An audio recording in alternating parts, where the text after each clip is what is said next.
Hey everyone, कैसे हो आप सब? आई होप आप सब बहुत अच्छे होंगे। तो जिन्होंने भी पार्ट 1 नहीं देखा है मेरे मॉक का, तो वो देख लें।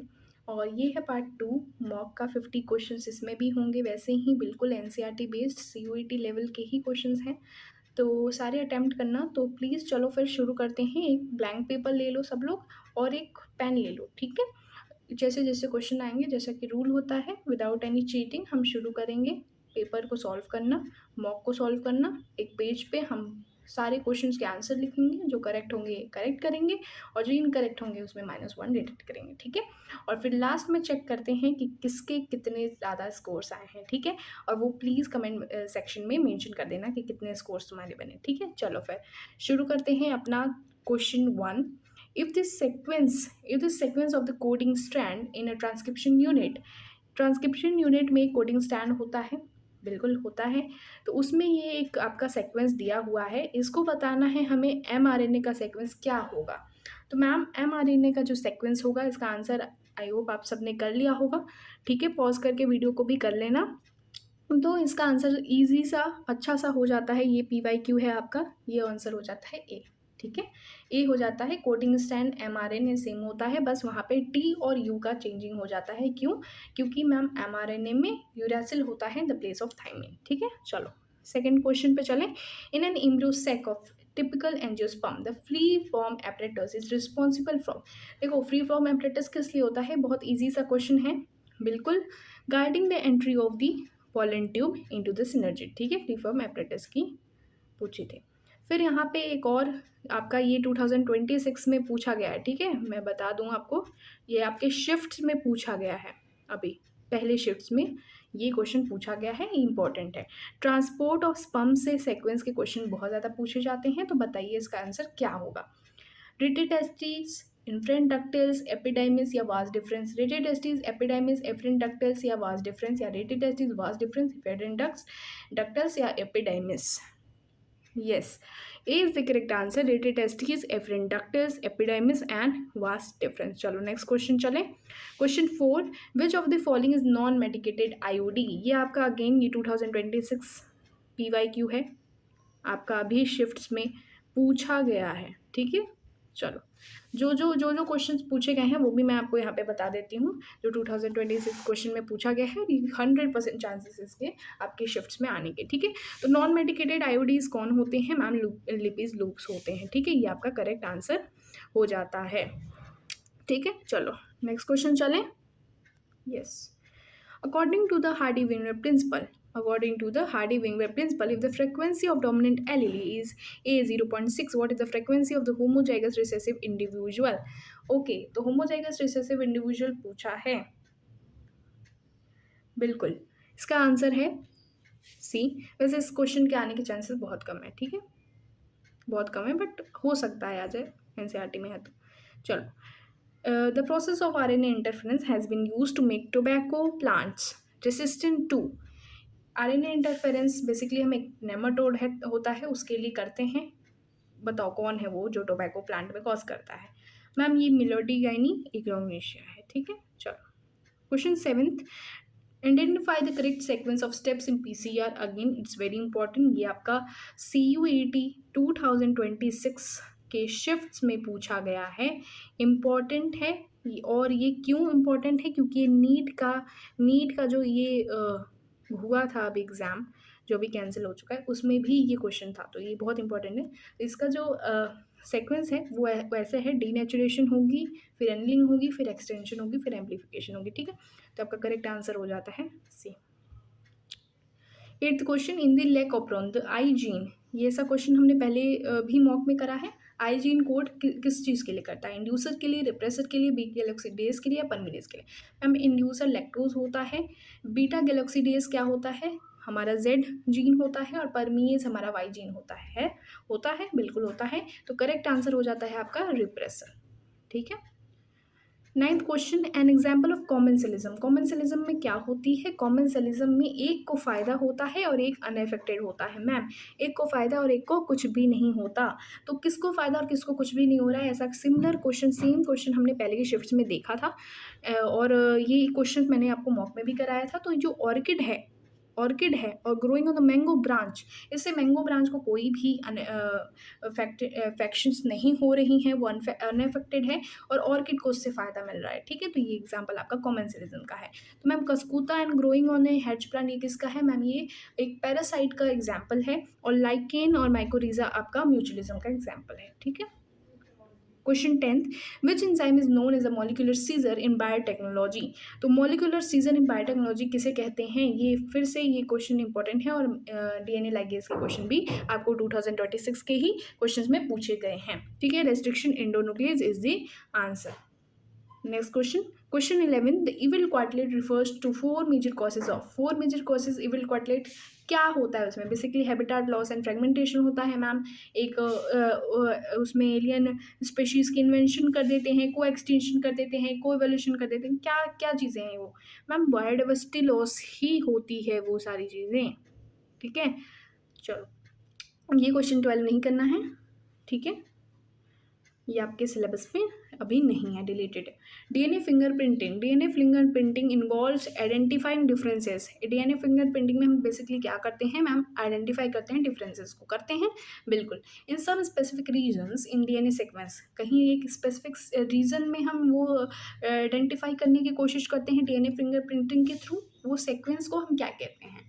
Repeated DNA, non coding DNA, satellite DNA या A and C? Yes, so correct answer हो जाता है आपका both A and C. Repetitive DNA में जो स्ट्रेचेस को हम देखते हैं कि वो कितना ज़्यादा किस किस किस इंडिविजुअल में वो कितना ज़्यादा है, उसके डिफरेंसेस को देखते हैं और वो सैटेलाइट डीएनए भी उसी में आ जाता है। ठीक है, तो आपका ए एंड सी जो है करेक्ट आंसर हो जाता है। During the follicular phase, okay, during the follicular phase of the menstrual cycle, the regeneration of the endometrium is primarily due to, endometrium वापस से रीजनरेट होती है फॉलिकुलर फेज में, बिल्कुल हो रही होती है, एफएच रिलीज हो रहा होता है, फॉलिकल ग्रोथ हो रही होती है और जिससे कि फॉलिकल ग्रोथ की वजह से ईस्ट्रोजन भी बहुत ज़्यादा रिलीज हो रहा होता है, जिससे कि इंडोमेट्रियम भी फिर से रीजनरेट हो रही होती है। सो करेक्ट आंसर इज 14th का बी।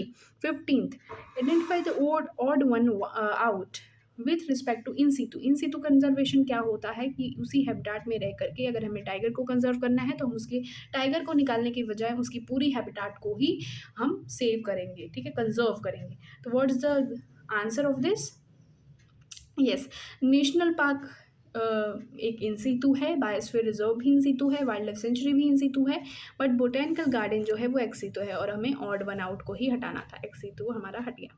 ठीक है, Indian application, the discontinuously synthesized fragments are later joined by, yes, DNA ligase is the correct answer। ये आपका PYQ है। ठीक है, 2026 में पूछा गया है शिफ्ट में।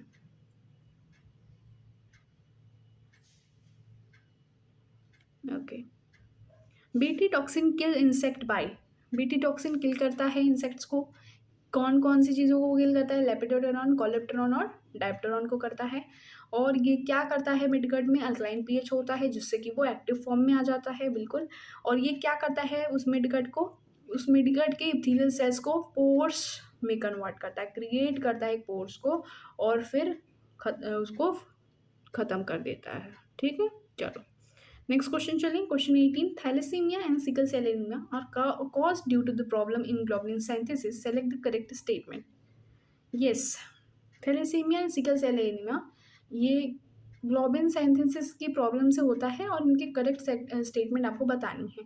क्या दोनों ही क्वालिटेटिव डिफेक्ट्स हैं? No ma'am, both are the quantitative defect. No, because quantitative सिर्फ थैलेसीमिया होता है और क्वालिटेटिव सिर्फ सिकल सेल एनीमिया होता है। तो करेक्ट आंसर है हमारा C, thalassaemia is a quantitative, thalassaemia is a quantitative and sickle cell anaemia is a qualitative. Okay, 18th question हो गया, 19th क्वेश्चन चले। यस, 19th क्वेश्चन पे चलते हैं हमारे। Match the following bio control agents with their target paste like lady birds, aphid, dragon fly, mosquito, bacillus thuringiensis and butterfly.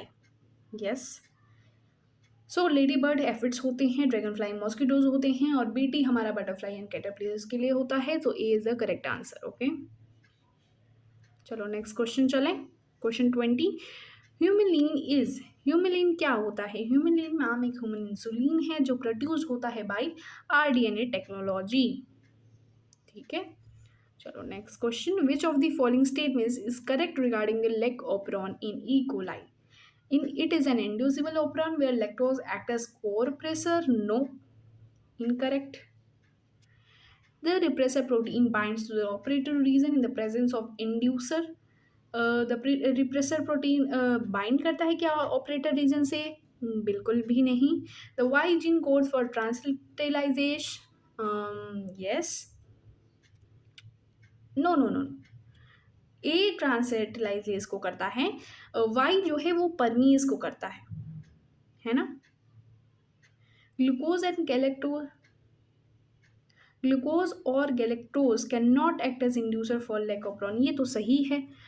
इसमें से आपका जो है, एक मिनट, जो the repressor protein binds to the operator region in the presence of inducer, ये आपका correct हो जाता है. अच्छा अच्छा अच्छा, एक मिनट, नॉट लिखा है, कैन नॉट लिखा है, ये बिल्कुल सही है, बिल्कुल सही है. हमें करेक्ट बताना था, करेक्ट बताना था, या बिल्कुल.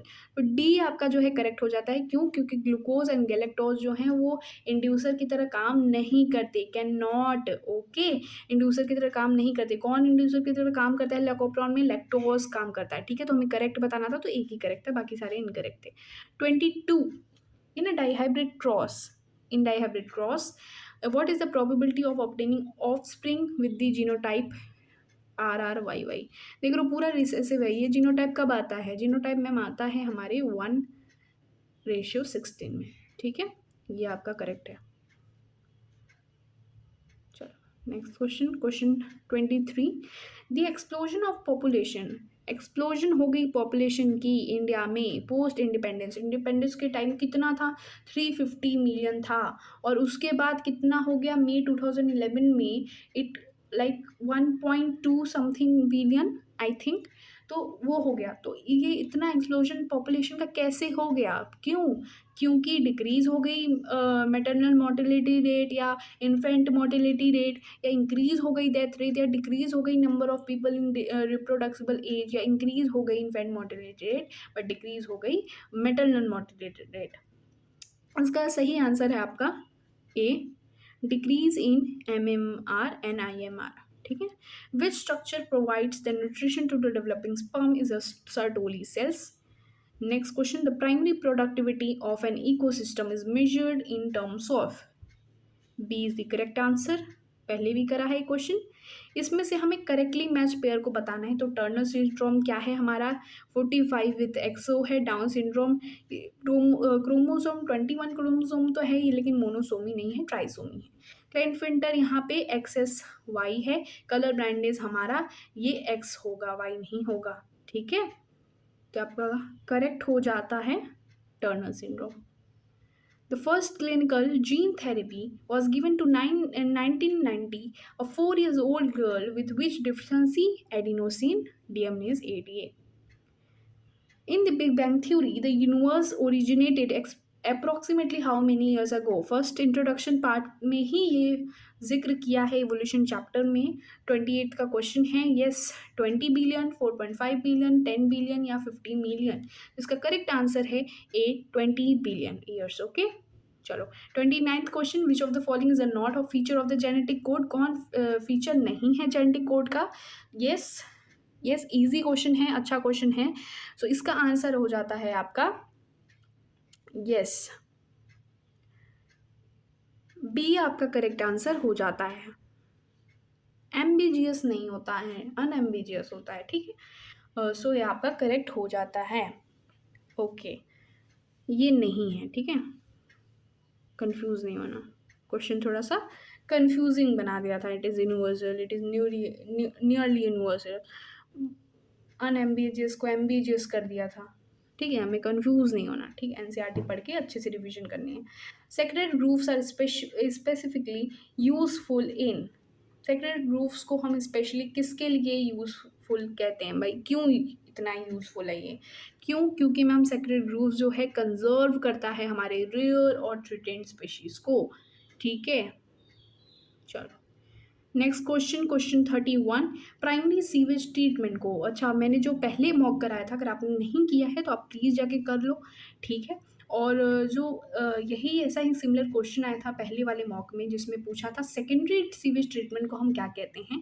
यहाँ पूछा है प्राइमरी सीवेज ट्रीटमेंट को क्या कहते हैं। तो प्राइमरी सीवेज ट्रीटमेंट को हम फिजिकल प्रोसेस करते हैं। क्यों? क्योंकि यहाँ पे फिल्ट्रेशन होती है, सेडिमेंटेशन होती है ना, वहाँ से हम फिजिकली सारी चीज़ों को निकाल रहे होते हैं। बट जब हमारा सेकेंडरी सीवेज ट्रीटमेंट आता है मैम, तो उसमें हम क्या कर रहे होते हैं, उसमें हम बायोलॉजिकल प्रोसेस का यूज़ करते हैं। बायोलॉजिकल प्रोसेस की मदद से, एनारोबिक एरोबिक बैक्टीरिया की मदद से, फ्लॉक्स की मदद से सारी चीज़ें हम बायोगैस की रिलीज़ कराते हैं, मिथेन्स बनते हैं, पूरा बायोलॉजिकल प्रोसेस होता है पूरा। कौन? सेकेंडरी सीवेज ट्रीटमेंट में, ठीक है। चलो, the TI plasmid often use for gene transfer in plants. देखो, जीन ट्रांसफर इन प्लांट्स के लिए हम कौन सा वेक्टर यूज़ करते हैं? प्लांट्स के लिए मैम कौन सा यूज़ करते हैं? मैम एग्रोबैक्टीरियम टूमीफेशन करते हैं। तो फिर बताओ एनिमल्स में कौन करते हैं? एनिमल्स के लिए मुझे कमेंट में आपके आंसर्स चाहिए, ठीक है। तो टीआई प्लाज्मिड, ये आपका आंसर हो गया agrobacterium tumefaciens. Which of the following is a stop codon? Stop codon, ये वाला क्वेश्चन हमने पहले भी मॉक में करा है। इसका आंसर है सी। ओके, नेक्स्ट देखो, ये क्वेश्चन काफ़ी ही अच्छा सा क्वेश्चन है। लाइक इसका क्वेश्चन का फॉर्मेट बिल्कुल ही डिफरेंट है और अच्छा भी है, ठीक है। Presence of which hormone in urine confirms pregnancy? देखो, यूरिन में ऐसा कौन सा हार्मोन अगर हम चेक करें जिससे हमें पता चलेगी कि ये प्रेग्नेंट है या नहीं ये वुमन। तो देखो, प्रोजेस्टेरॉन जो है वो इतना इंपॉर्टेंट नहीं है। क्यों? क्योंकि ये बॉडी में सिर्फ प्रेगनेंसी के टाइम नहीं बनता। प्रेगनेंसी के टाइम सिर्फ EHCG ही बनता है, HCG, HPN एंड रिलैक्सिन, है ना। तो इसमें क्या ऑप्शन है? HCG का भी ऑप्शन है। तो आपका करेक्ट आंसर क्या हो गया मैम? HCG हो गया। क्यों? क्योंकि HCG अगर यूरिन में पाया जाता है तो हमें पता चल जाता है कि हाँ, ये मदर जो है वो प्रेग्नेंट है। क्यों? क्योंकि ये जो HCG है वो सिर्फ और सिर्फ प्रेगनेंसी के टाइम में ही रहता है, बाकी और किसी टाइम में नहीं रहता, ठीक है। चलो, question 35, the concept of omni cellula was given by, देखो ये तुम्हारी 12th के एनसीईआरटी में नहीं है, बट इसका आंसर मैं बता दूं, रूडोल्फ विर्शो होगा, but it's not in your NCERT, not, ठीक है। ये आपके एनसीईआरटी में नहीं है, बट हाँ तुम्हें ये पता होगा, ये बहुत बेसिक सा क्वेश्चन है। And example of homologous organ is, homologous organ का एग्जाम्पल बताइए। ये तो आपके CUET 2026 में पूछा गया है, इसको बिल्कुल स्किप मत कीजिए। ये जो कन्वर्जेंट, एनोलॉगस, ये सारी जो चीज़ें हैं ना, होमोलॉगस वाली एग्जाम्पल्स लेकर के उनकी चीज़ें, उनकी कॉमन एंसेस्ट्री, सारी चीज़ें वो टॉपिक तो पढ़ के ही जानी है। ये शिफ्ट में आपके पूछा गया है, ठीक है। इसीलिए मैं वो लिख भी दे रही हूँ जो क्वेश्चन इंपॉर्टेंट है। तो ये आपका आंसर हो जाता है मैम, होमोलोगस ऑर्गन में thorns of bougainvillea and tendrils of cucurbita आती हैं, ठीक है। Wings of butterfly, flippers, eye of octopus, ये सारे हमारे कन्वर्जेंट के एग्जाम्पल्स हैं। Saheli a new oral contraceptive for females contain non steroidal preparation called बताइए। Yes, the correct answer is Saint क्रोमेन।